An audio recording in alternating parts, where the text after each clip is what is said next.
Well, hello and welcome to today's workshop, which is going to be a very exciting one because today we are talking about AI resume writing, the do's and the don'ts. I guess I'd love to know, have you been using AI in your work? Have you been using it in your home life? What have you been using it to do? I've certainly started to spend quite a bit of time on AI over the last couple of weeks in particular. I wouldn't call myself an early adopter to AI, but I saw a presentation at a conference a couple of weeks ago around the possibilities of some of the things that it could do. And I've certainly started to use AI a lot more over the last few weeks, and I've really got to enjoy it, to the point where I did a poll on LinkedIn today where I asked when you're using AI, whether it's Bard or ChatGPT or Gemini, are you actually using manners? Are you talking to it as if it's a real person?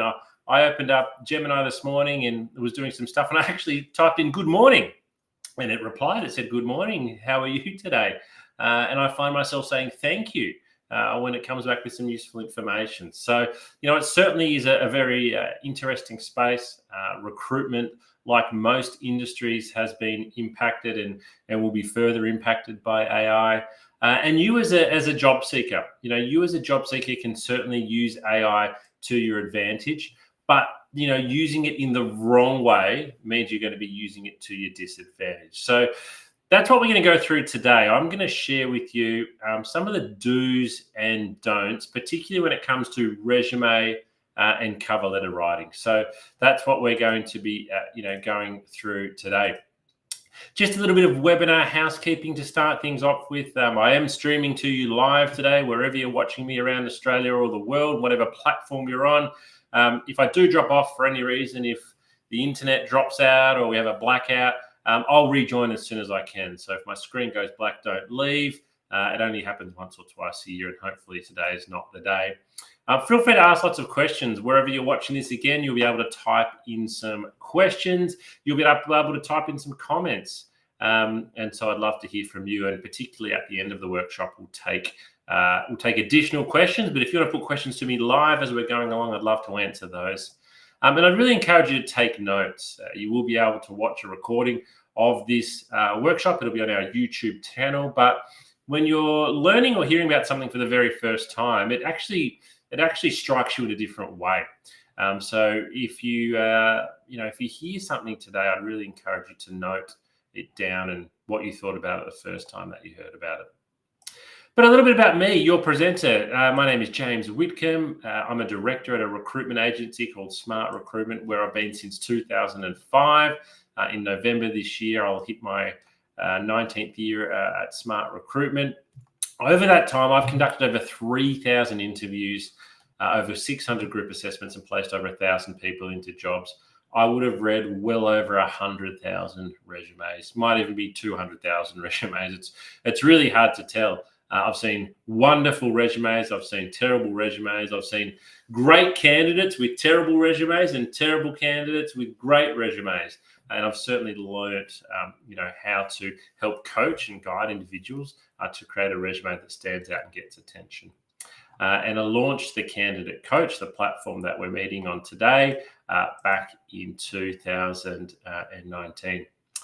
I was at a conference recently. I was at a recruitment conference for the RCSA, which is the Australian Association of Recruiters, and there was a presentation from one of the major job boards, and I won't say who it was, but they shared this stat, which is really, really interesting, that by 2025, which is only a couple of months away from now, 50% of resumes will be AI generated that are on that platform. So that really got me thinking. We're not just talking about a small, technologically advanced, tiny proportion here. We're getting towards 50% of candidates are going to have resumes that are AI generated. And so what that really means is that a lot of you out there are probably playing around with AI at the moment and trying to find ways, to best use it, to make sure that it's working really well for you. And to make sure as well that you're doing what you think is right in terms of putting forward an application that is that is going to work best for you. So what we're going to do today is, we're going to talk about, all right, we've got this great tool. It's a bit like the internet, right? It's a great tool. We can use it kind of for good, that can help us, or we can use it in a way that's going to be unhelpful. And so many candidates, I think, are a little bit unsure around how AI is going to help them with their resume and cover letter. I think we've already had, a couple of waves of people, just getting ChatGPT to completely rewrite their resume and to completely rewrite their cover letter. And in many ways, that hasn't been working because, while it might seem like a good idea at the time, it's not appropriate. It's not customizing applications yet in the way it should be, mostly because people aren't putting in many of the good prompts. So what we're going to do today is we're going to talk about resume basics, because we can't get to how you can use AI on your resume without first going through the resume basics. So I want to fairly quickly go through my normal resume coaching workshop. And then at the end of that, I'm going to tell you the 5 resume do's and the 5 resume don'ts for using AI.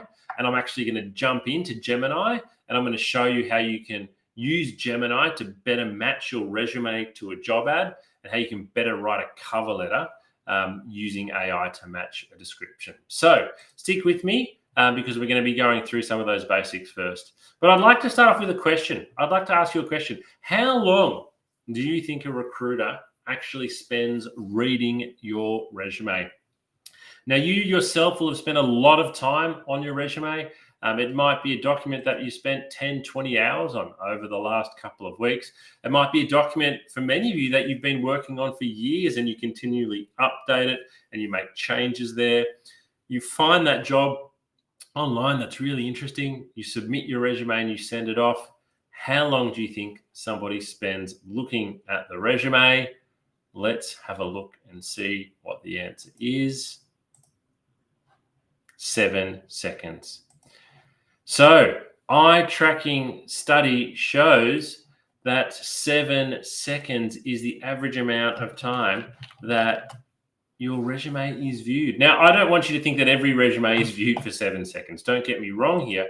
But what the article shows is it's at that 7-second point where the person reading your resume decides whether to keep going and go deeper into your resume, or literally move on to the next one. So you've got 7 seconds there really to make an impression.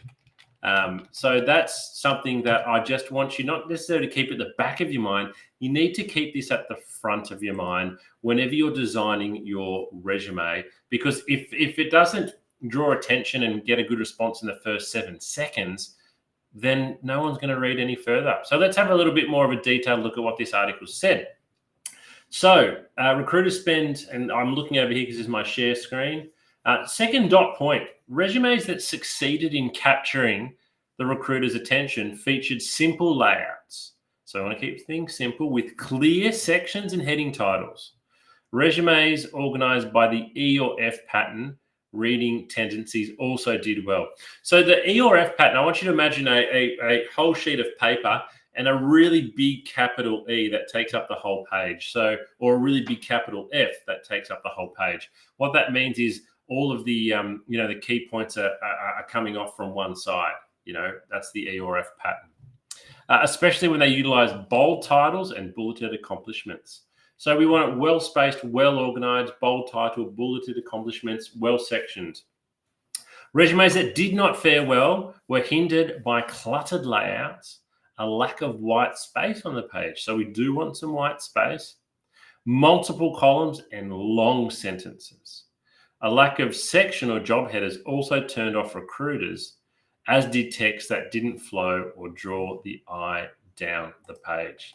So there's quite a little bit, isn't there, really, in those couple of dot points there. So I want you to have a quick think and ask yourself, is that my resume? Is that how I've laid out my resume at the moment? Do we have bold headings and bulleted accomplishments? Is it simple and easy to read? Because when we go back to that 7-second rule that is actually happening, you need for that information to be able to jump off really quickly. So you need the recruiter to be able to look at your resume and find the key information that you want them to see very, very easily. what this particularly means for me is that your first page is worth 99% of your resume. I actually don't mind whether your resume is 1, 2, 3, or 4 pages. What I really care about is making sure that page number 1 is where you focus pretty much all of your attention, because there's no point in having the good information on page 2 because no one's getting to page 2 inside of 7 seconds. And if you put the good information on page 2, nobody might even get to it or know what you've achieved. So let's actually talk about what is a resume. Well, a resume is a factual account of your employment and study history. We say factual because it's got dates and times and locations and events, but it also needs to highlight your skills and your abilities and sell you. Your resume has to sell you.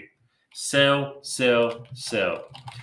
So what I'd really like to get across to you now is the importance of your resume being, it's basically a marketing document.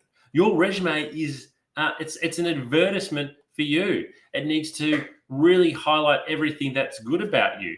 Now, I want you to think about, when you might be looking for a property to rent or buy, you see wonderful photos that are well positioned. You read the description and you think, this is amazing. Look at how well they've described everything else here.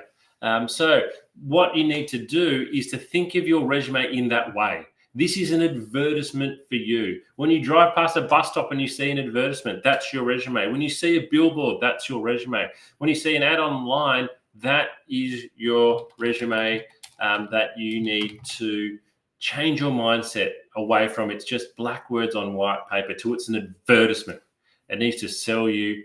And it needs to want somebody, the reader, to pick up the phone and give you a call. So let's talk a little bit more about that then. Well, that's my question to you. If you're watching this today, have a think. Does your resume actually sell you? Is it highlighting the very best achievements that you've made? Is it highlighting the best parts of your employment history, the best parts of your study history, the best parts of your extracurricular activities? Can I read your resume and know what your achievements and greatest moments in your career have been to date? And are they on the front page? And can I read them in the first 7 seconds? If the answer is no, then we've got some work that we need to do. Your resume is you on paper. It's an advertisement for you. It needs to promote you. It needs to sell you. So if I can only get one message across to you today, because I know that in the second half we're focusing on using AI, this is what your resume needs to be. And I see far too many resumes that do not sell the candidate.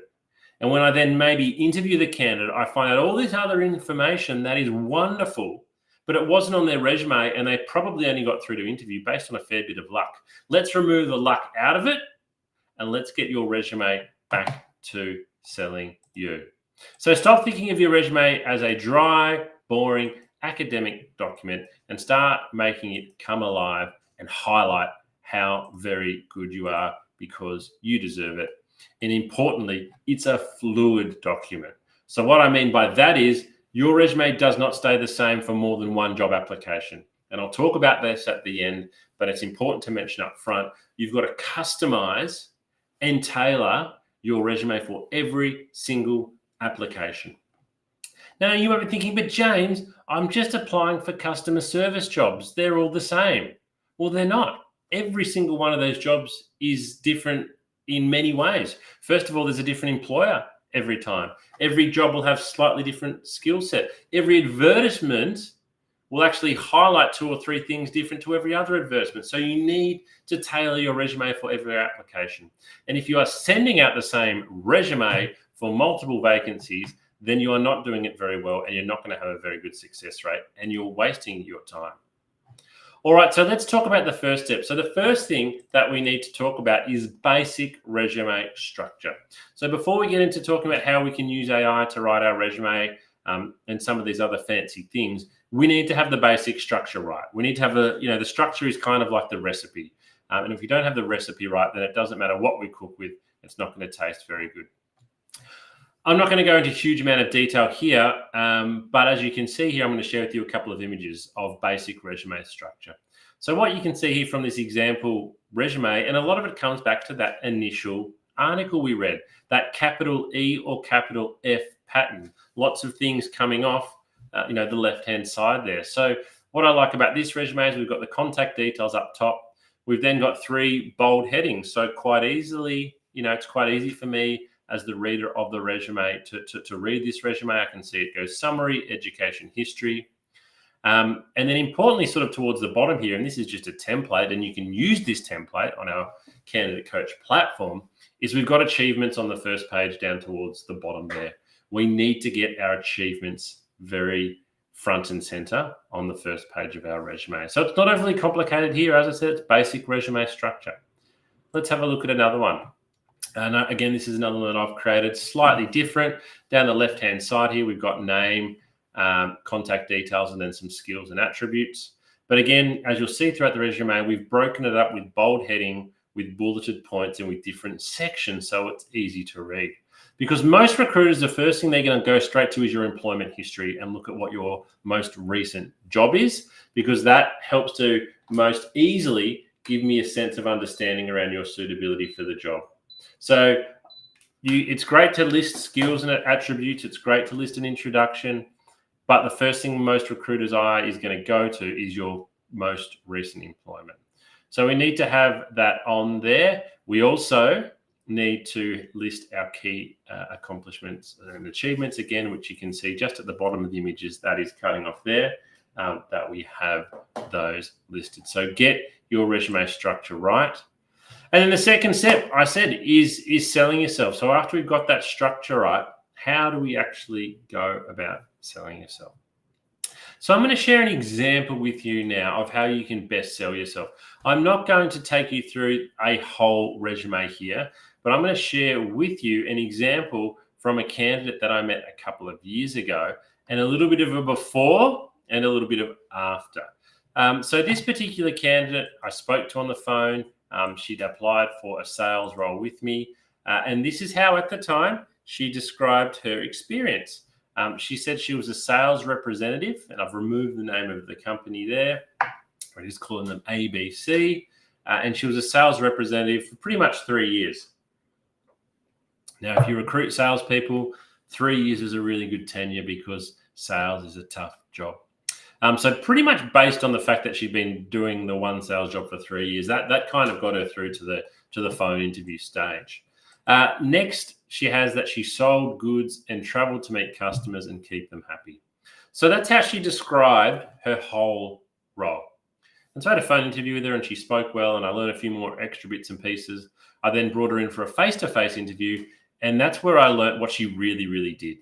And so this is what we changed her resume into after we had a longer chat. So the first thing you'll see there is we've got bold headings. So we've got primary responsibilities, and then we've got achievements. Now, I've probably gone a little bit longer than I'd normally recommend here with responsibilities. We've probably got 9 there. I'd probably recommend 6 or 7 now. So maybe not as many as we've got here. But you'll see we've called it primary. We can't list every responsibility here. You just really, really can't. What you need to make sure you're listing on your resume are the responsibilities that are most relevant to the job you are going to. And this is why you need to continually update and rotate and rewrite your resume. Even if you're going for 10 different sales jobs, there's 10 different advertisements there, and each advertisement is going to highlight something different. So for example, let me just do one quick example. The third last dot point under responsibilities is attend at least 3 new business appointments per day. Now, let's say the advertisement you're looking at said you need to attend multiple new business points per day. I would straight away move that to being the first dot point if I was applying for a role that asked that. But what you'll see here, I'm not going to read through it all, is we've got a much, much better understanding of what she did. But most importantly, let's look at the achievements, because this is where she sells herself. She was Salesperson of the Year in 2014. Salesperson of the Year.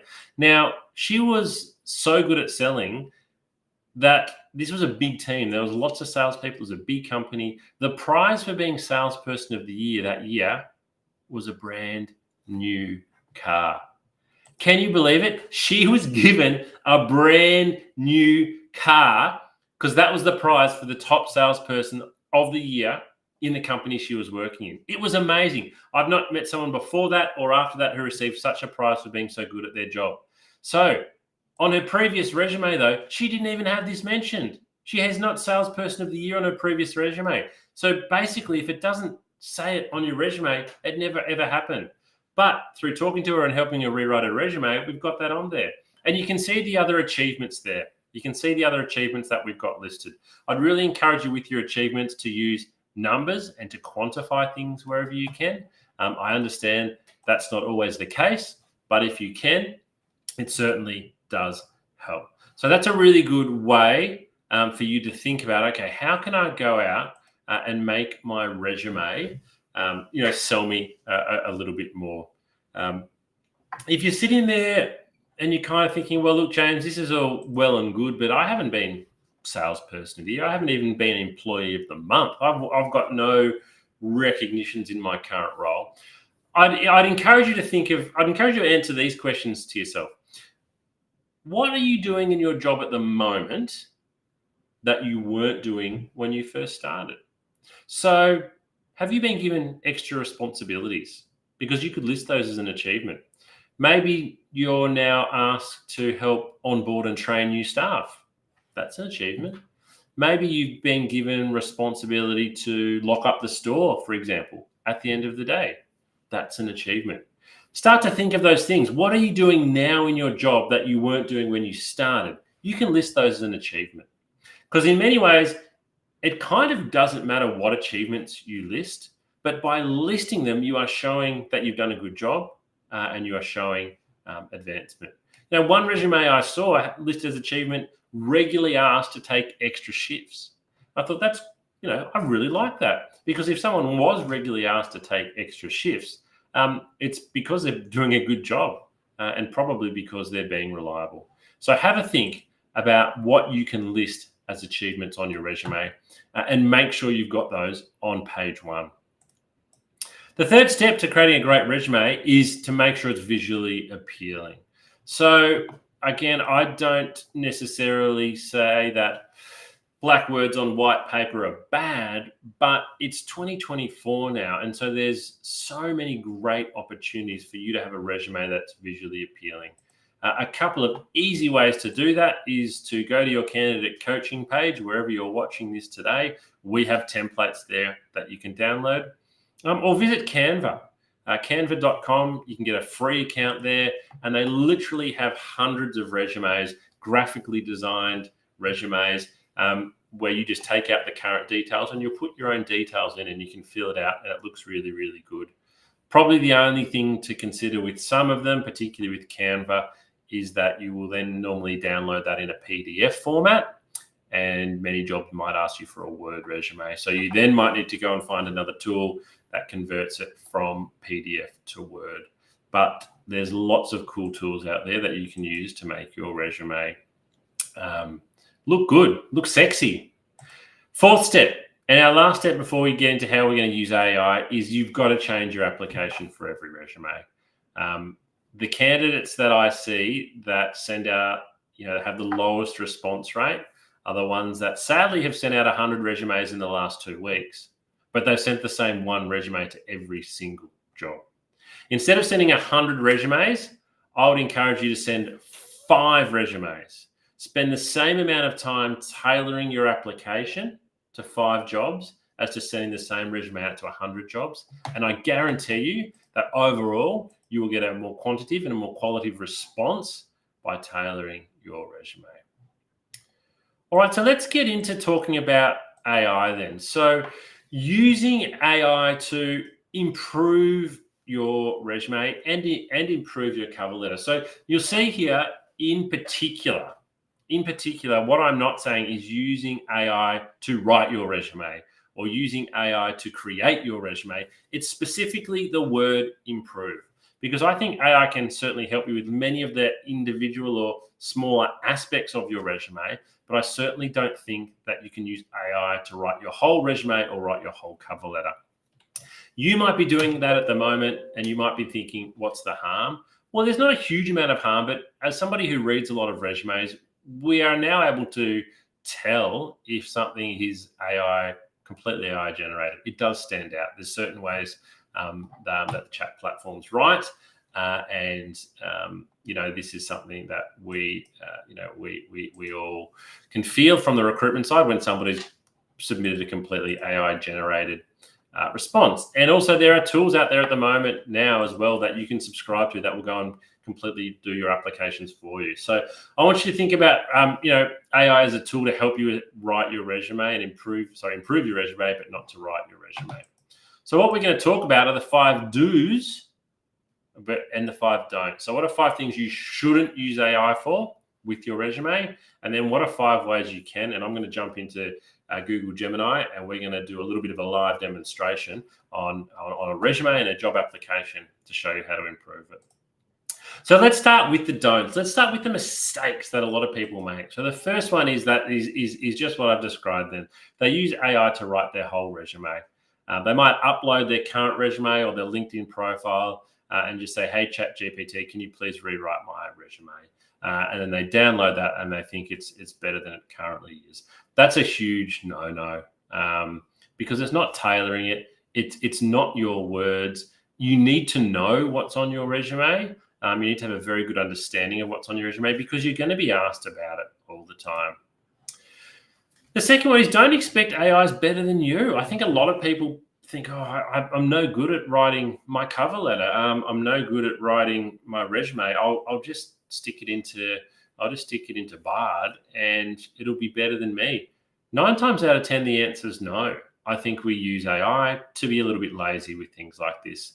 Or we just perhaps don't know what to do. So we think the computers are better than us, but don't expect it. It might be sometimes, but certainly don't expect that AI is going to be able to write a better resume and cover letter than you can. The third one is, and we've seen this a lot, don't expect AI to always be honest. So this is why you need to double check everything that you're taking from a large language model. It might add some extra detail in there. It might completely fabricate something. And so you need to really be checking everything that you put in your resume because recruiters know there's a lot of falsehoods on resumes. And as soon as we spot one, your application's done. Your application's dusted. So you'd hate for that to be the reason why you missed out on a job was because you didn't double check what AI wrote for you. The fourth one, and it kind of follows on from the honest one, is don't expect AI to be mistake-free. You've really got to double check everything that comes out to make sure that it is factual, that it is correct. Normally the spelling and grammar is okay, but everything else that it said, make sure there's no mistakes there. And the fifth mistake, and this is probably one of the main reasons people use AI, is to be lazy.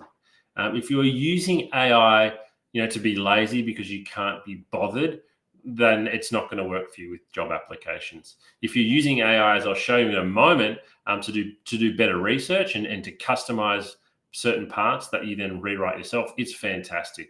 But it is a tool to assist you, like say a Canva is, like a spell check is, but it's not something that you should be relying on to replace you. And if you're viewing it that way, it's going to be no good. All right, that was the 5 don'ts for AI and resume writing. Let's look at the 5 do's. So the first one is, do use AI for initial guidance. So what do I mean for initial guidance? Well, we're going to jump out of my PowerPoint presentation now, and we are going to, as you'll see on my screen here now, I've logged into Gemini, and what I'm going to do in this demonstration is I'm going to ask Gemini, to give me some guidance on the suitability of my resume compared with an advertisement. So what I want to show you, and I've saved this one earlier, I've just got to find it now, is we're just going to jump onto Seek, and we are going to go, where do I find my saved jobs? Here we go. So there's a job on Seek at the moment. It is a store manager role, a retail store manager role for the Reject Shop in Waverley, which is in Melbourne. So you'll see here we've got an introduction to the Reject Shop. We've got an introduction to, a store manager role. We've got 6 or 7 dot points here on what your job is going to be. We've then got 4 dot points and a blurb on what you need to bring to the role, some information on what the Reject Shop is going to offer and the benefit. So we've got that there. I have also created a bit of a dummy resume that I've used. It's not of a real person. I'm going to show that to you now on your screen. So this is a resume that I've made up of someone called Job Seeker. You can see here that they've got a bit of assistant store management experience from a couple of different stores, a little bit of information there. So this is just a one-page resume that I've made up for the purpose of the purpose of today's exercise. So what we're going to do once we go back into Gemini is I'm going to say, let's start by saying, hello, Gemini. Always good to be polite. Get on the good side. Gemini's going to say, hello, what can I do for you today? So I'm going to say, I have a resume that I would like you to compare to a job advertisement that I have seen. Can you do that? So I'm being pretty general here. I'm being pretty general here. Says I definitely can help you with that. So please provide me with your resume and the job advertisement. Okay, so I'm going to go down here to Gemini where I can upload. So I go to my drive. I've already saved these ahead of the workshop. So I have got. No, don't tell me it's going to be hard for me to find. Might have to upload them again. Recent. Where's recent? That might help me. All right. So example resume here. So I'm going to upload that. Insert and these two. So that's the advertisement there as well. The store manager advertisement. Oh no, not that one. I think it's that one. So I'm uploading my resume. So I'll say, here is my resume and here is the advertisement. Would love to see how suitable I am. All right, so let's run that. That'll take a little bit of time. It scans through my resume. It scans through the advertisement here. And as you can see, it's giving me lots of feedback. So what I said before is we are going to use this as initial guidance here. So I just want you to keep that in mind, that what we're doing here is we're going for initial guidance. We are not asking it to rewrite our resume or anything like that. So let's have a look at it. So it says, okay, I've got both your resume and your advertisement. Let's break down your suitability for this store manager position at the Reject Shop. So it's looking at my strengths. It's talking about what my strengths are, my relevant experience, my leadership and teamwork. It's talking about areas to consider. So this is one that's in particular for you. It's kind of like, these are your weaknesses. So here it says, while you have many relevant skills, you might want to explicitly highlight some that are directly mentioned in the advertisement. For example, merchandising is a key skill listed in the job ad. So this is where it becomes really, really valuable, right? Because I haven't mentioned merchandising in my resume.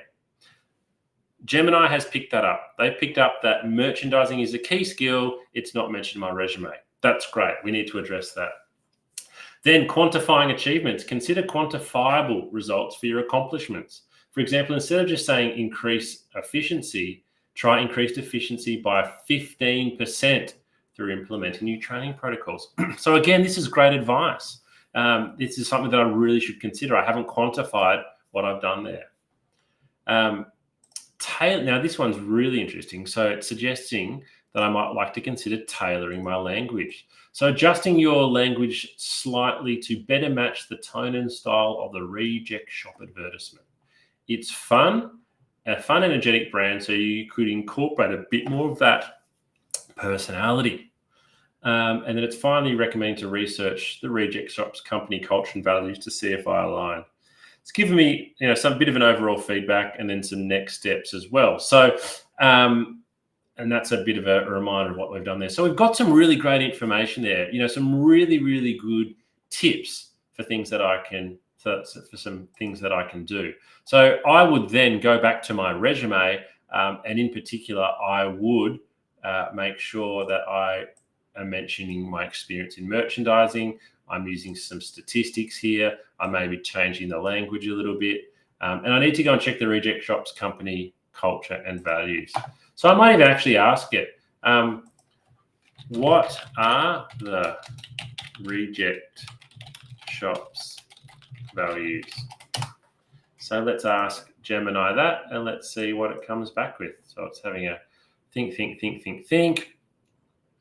And so, all right, you're right to think aligning your resume with Reject Shop's values. Unfortunately, they don't publicly list their values. However, based on their marketing and job descriptions, we can infer some of the following. So again, we're using it now to ask follow-up questions, and we're getting some more information. So that's a really good starter for the way that we should use it. So we use it. What we're talking about now is initial guidance, and we're using it for follow-up questions. So whatever ChatGPT or Gemini recommends there, we can get further prompt. AI, let's use AI for job and company research. So this is a really important one because, again, we want to tailor our resume and particularly our cover letter. We want to tailor our cover letter to be really, really specific to the advertisement. So let's jump back in and let's ask it a question. What is some good information I should include in my cover letter to show the Reject Shop I have done a lot of research? So let's ask that question, because we don't want to just include on our cover letter research that's really easy to find. The harder to find research is where there is a lot of value. All right, so you're right on track. Showing you've done research is crucial for making a strong impression. Here's some good information to include. Align with brand personality, showcase specific relevant skills, connect your experience. So it's being a little bit vague here. I'm just going to ask it, can you be a bit more specific? I would like to quote something that has happened or forecast to happen to the Reject Shop that is specific. So that's been a bit vague in general what it's given me. So I'm going to ask it to be a little bit more specific here. So maybe it's like something about their future growth plans or opening stores or something along those lines. Okay, so you're right. Quoting something specific is a great way to show you're dug into their needs. Growth and expansion. So here's some ideas. Recent store openings. I was particularly impressed with the Reject Shop's recent expansion plans, including the opening of a new store in the location. So this is where we need to be careful, though, and this is where I came back to the don'ts. Don't expect AI always to be honest and accurate. So that's a bit of a throwaway line. We need to make sure that's good. So I might even continue to ask it here. How many stores have the Reject Shop opened in Victoria in the last 2 years? So we're going down a bit of a rabbit hole here, but what we want to find is if we can include a line here. For example, I'm really impressed to learn that the Reject Shop has opened 6 new stores in metropolitan Melbourne. There we go. I don't have access to that information. Go to, it's giving us some information. Their investor relations section. So we might even do that. This is how we can get right down the rabbit hole. The Reject Shop's website, we're going to Google that, investor relations, financial report. We can download a financial report if we want. Let's download that. 10 meg. No, I'm going to download it to my desktop. I'll call it Reject. Reject Shop Annual Report. So we download that. And so what I can then do is I can then upload that back. So I can then go, okay, I've downloaded the Reject Shop's annual report. I'm now going to upload it into Gemini, And I might say I'm going to say from the annual report, find me 2 stats that I can include in my cover. All right. From the attached annual report, find me 2 interesting pieces of information that I can include in my cover letter to show I have done great research. All right, so what's going to happen now? I've got to wait for it to, sorry, it's still extracting. And sometimes this is where it can be a little bit time consuming because we have uploaded a 10 megabyte file. I think it was, well, I've still got it here. So it's 71 pages. So we're going to ask Gemini to go through 71 pages here once it's uploaded it, and yeah, come back with 2 interesting pieces. There we go, it's uploaded. So let's run that. So while that runs, let's jump back into the slideshow and talk about some more of those do's. So what we're doing now is we can use it really, really well for company research in particular. And a lot of the research we're doing now is to assist with writing of our cover letter. We have another whole workshop on how to write cover letters. I'd encourage you to go away and watch. But what we're doing right now is asking for some of that specific information. So let's jump back and see what it's found for us. All right. Okay. Here are 2 interesting pieces of information you could use: growth and expansion. All right. So it's actually given us a direct quote here, which we can use. I was impressed by the Reject Shop's commitment to expanding its store network, particularly in light of their recent opening of 17 new stores and plans to go an additional 15 to 20 in 25. My experience in, mention your own skills here, blah, blah, blah. So this is great information, really, really good. But what we need to do is we need to then go away and rewrite it in our own language. So that sounds very much AI written. So we've got the facts there that we know 17 new stores and plans to open another 15, 20. Take that out, put it into your cover letter and rewrite it yourself. So we're getting some really good information here. Copying and pasting it will be a mistake because it sounds very very AI written, but that's the goal there. If I read a cover letter and a candidate says, I read the company report and I saw the information you can see now, I'm calling them straight away because I'm thinking they've done a lot of research here. So that's a particular level that would really encourage you to get to. And then the final one, which I think we're giving a good example of here, is we want to use AI to find a point of difference. You need to make your application stand out, whether it's your cover letter or your resume. We want it to have a great point of difference. So some common resume questions before we finish up. How long should my resume be? Well, I don't mind. Whether it's 1 page, 2 page, 3 or 4, I wouldn't recommend any more than 4. But it doesn't matter if it's 1, 2, 3 or 4, unless the first page is good. All of your attention needs to go into page 1. Should I include a photo of myself on my resume? So I've talked to you about the fact that your resume is a sales document. It needs to sell you. It needs to market you. It needs to promote you. Do you think putting a photo of yourself on your resume sells you? I can't answer that for you. You need to make your mind up there. What you do need to be conscious of, though, as soon as you put a photo on your resume, you are inviting all different types of conscious and unconscious bias. People are going to judge you on your appearance. So you need to decide in many ways, does your photo help to sell you? Does it help to market you? Does it help to promote you? It's an individual decision. I'm not here to tell you there's a right way and a wrong way. Should I include references or academic transcripts on my resumes? References, yes. You could just the contact details. Maybe if I see down the bottom someone's listed the name of their reference and their position and their company, I think that's a strong sign that they're going to get a good reference.